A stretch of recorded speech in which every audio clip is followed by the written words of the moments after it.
Ether is one of the most anticipated mints of 2023. They've been around forever. Twitter account started in January 2022, so it's been almost a year and a half since they kicked this off. In this video, we're going to break down what's happening with the mint, some questions, some thoughts, and some price prediction towards the end. There are chapters down below so you can fast forward. Also, this is not financial advice. I'm not a financial advisor. Please do your own research before jumping into the NFT space. Make sure you hit that subscribe button.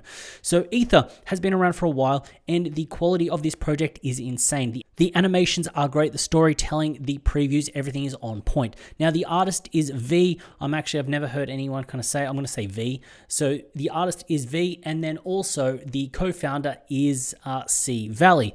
Now, these are the two guys. Now, these guys aren't doxed, which isn't a problem in the NFT space. Projects that aren't doxed and that are doxed do really well. So that's not an issue, but that's just a fun little fact to kind of throw in there. Now, with the mint right around the corner, let's jump into the mint price. The mint price was going to be 1 ETH for public and 0.35 for the whitelist, but that's not the case. What they've actually done is they put out an announcement saying that the Ether team has made the decision to revise our mint price and royalties. Essentially, they're going to be dropping the public to 0.65 and the whitelist to 0.35 or free if you do a 10-week lockup. And that 10-week lockup is basically until reveal, and their royalties are going to be 5%. Now, when it comes to the drop itself, the whitelist will be 1750 supply for the whitelist, and then the public will be a 8K drop. So what this means is it means that there will be only 1750 up for the first 48 hours or until it's sold out. Now, what is happening? It is actually going a week later until we actually get the public sale.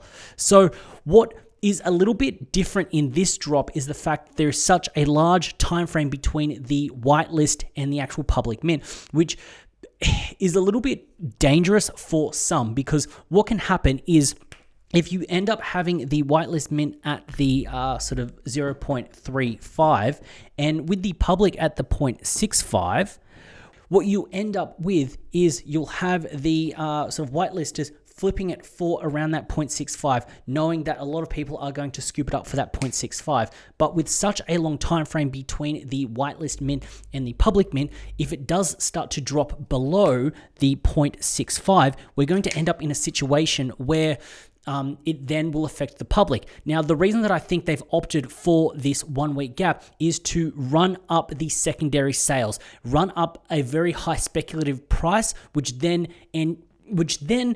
gets people to actually jump in on the actual mint itself. Because if we actually get 8,000 people, which is a heavy amount of people at the sort of 0.65, they are raising a massive, massive bag. So the way that I'm looking at it personally is they are trying to use the whitelist mint to actually kind of drum up a little bit of hype to then get people to come through to actually buy in public. Because instantly, if this public price is 0.65 and the whitelist is sitting around that 1 ETH, this will instantly sell out. So that is why I believe that they've gone with this structure, and that's why they're actually kind of running it this way. Now, something that I really want to point out is the fact that this hasn't been a whitelist grind thing. So when you actually have a look at the top right, how do I get whitelist? It's original content. It's making stuff. It's supporting the community. And the fact that they aren't doing a giant, big whitelist allocation, unlike a lot of hyped projects. A lot of hyped projects are 100% whitelist allocation.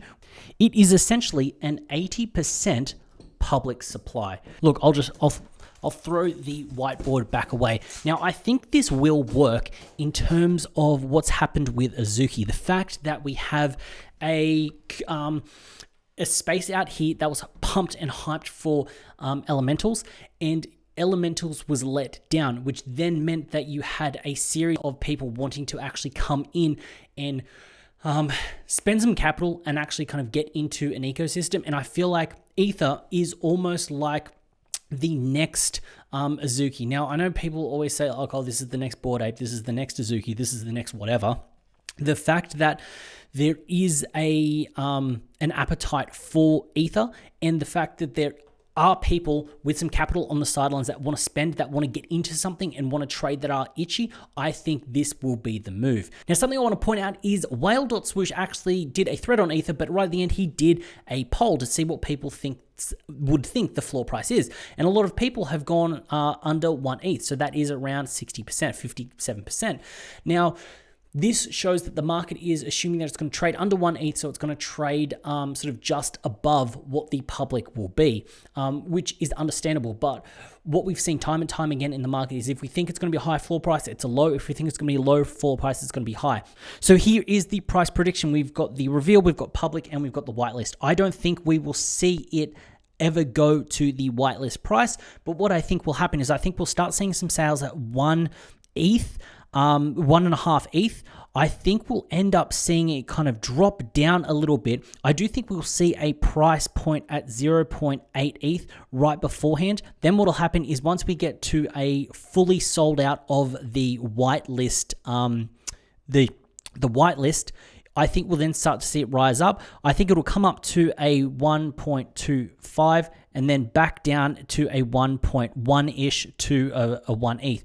And then when it gets to the public, what I think will happen is I think there will be some instant people straight away. If it sells out instantly, I do think some people will kind of sell off. There will be a swing trade opportunity within this first little bracket. And I do think it'll go down to around that 0.8 ETH mark, just because there will be people that want to take a quick 0.1 or a quick 0.2.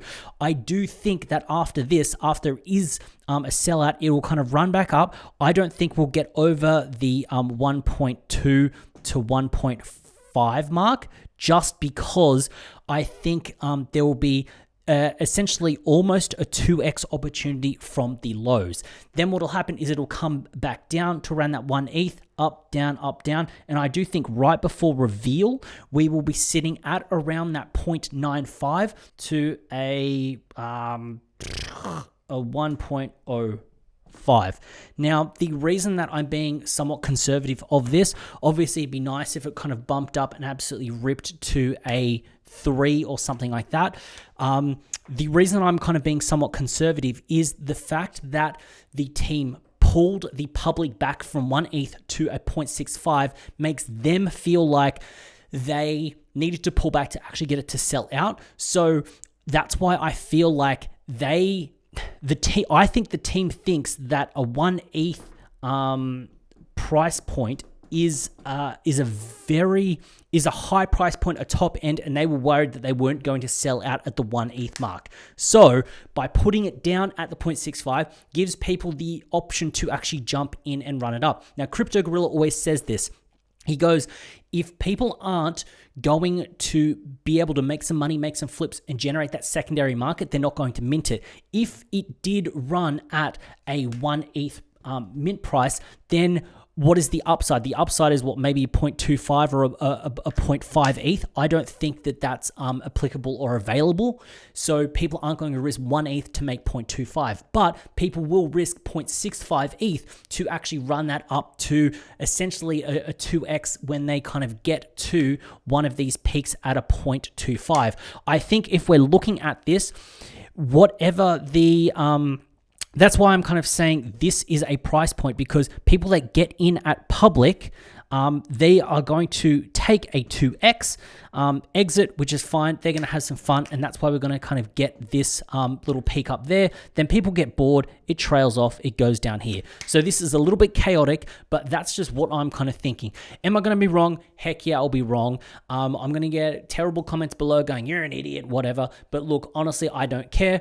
I'd like to know what you actually think will actually happen with the price point of this, because it's not just an undoxed team. It's not just some cool art. It has been in the works for a while. It has been cooking up for a while. And I think that is a big thing in the space. Viii is respected by other artists in the space. I think that's crucial. Everyone has wanted whitelist, and it's not a completely whitelist mint because it is public. It is going to run through. I don't think we're going to see a situation where it doesn't mint out. I don't think we're going to see a situation where it absolutely flops and fails.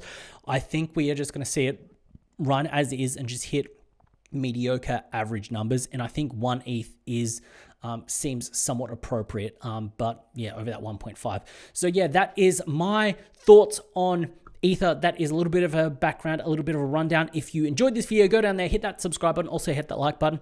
As always, it's been a pleasure having you with me. I look forward to seeing you in the next one.